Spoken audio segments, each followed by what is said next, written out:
Lessons in the reality of selling. Doing the number by doing the right thing.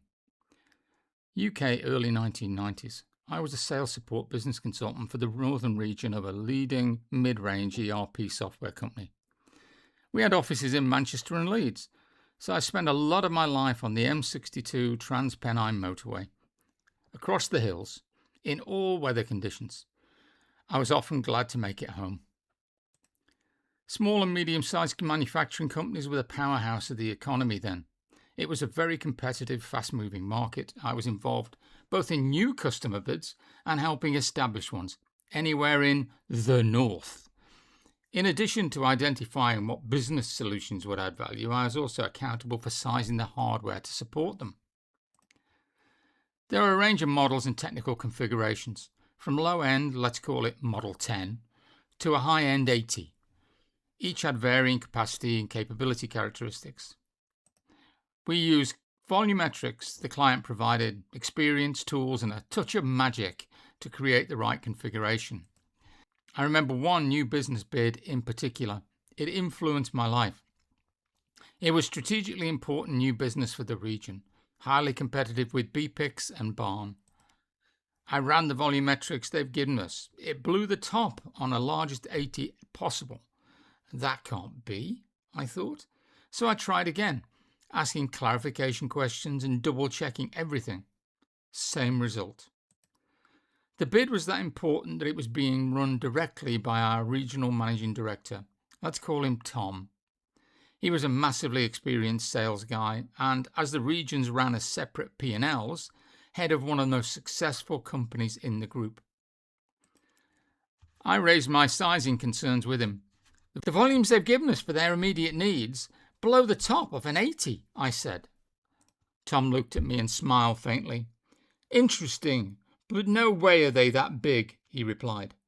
I shook my head. I've rerun the figures and the answers are still the same. Tom became more serious.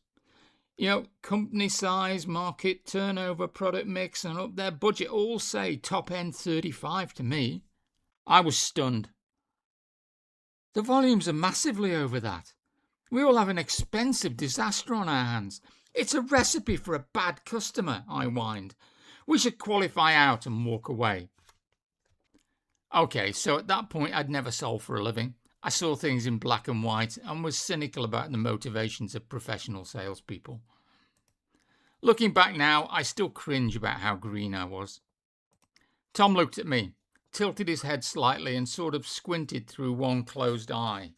Now, I'd seen that look before, usually in sales business reviews, just before he reached for a baseball bat and explained the reality of sales to someone who wasn't being fully honest. Oops, I thought. Well, not exactly that word came to my mind, but it's roughly the same.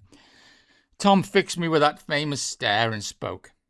You know, Phil, to have a bad customer, you first have to have a customer.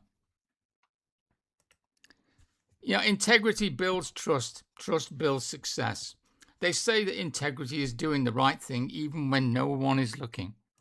I believe it's more than this. It's a mindset of character traits and personal values, things like honesty, ethics, humility, that can be learnt and enhanced if you have the courage to do it. It's what you need to make you a truly trusted partner and advisor, and also a good human being. Trustworthiness comes from good intent and integrity. Credibility, reliability, empathy all build trust. The fastest way to destroy it is to display self-orientation and self-interest. Perceived self-interest is often why many distrust salespeople. However, choosing to stand in the light of integrity can come at a cost, particularly in our darker, more authoritarian, compliance-focused modern world. It takes courage to do the right thing, particularly if you think it would harm your remuneration or career prospects. If you choose self-orientation and KPI chasing, then you will constrain your and everyone else's success. But if you're committed to helping people succeed, then you will stand in your integrity and courage and move mountains. I was shocked and appalled. It seemed to me that this comment was based on self-interest and quota chasing. So I documented my concerns and reverse engineered the volumetrics back from a top-end 35 to provide a guideline comparison.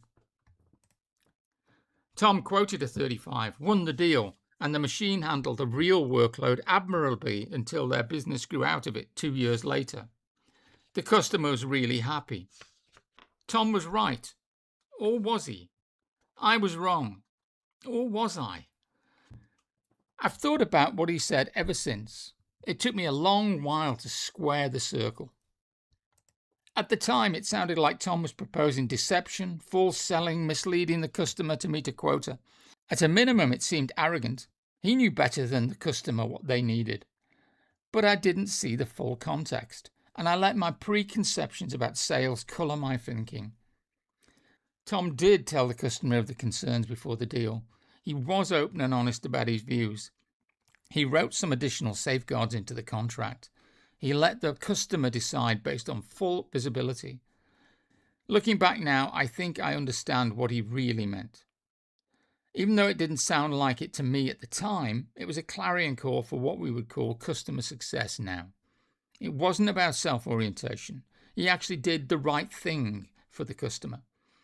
It's a reminder to focus on customer outcome and to acknowledge the uncertainty and volatility that was true in those days and even more so now. No matter what some people said about him and the image he sometimes liked to portray, the man had ethics, integrity, and a sustainable business head.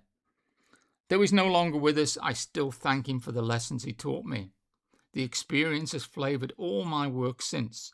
It helped me cement the underlying belief and intent that I still live by. If you make the customer successful, then you will be successful. If you truly adopt this as your primary intent and you firmly believe you can help others succeed, then you will be driven to call out and address any issue.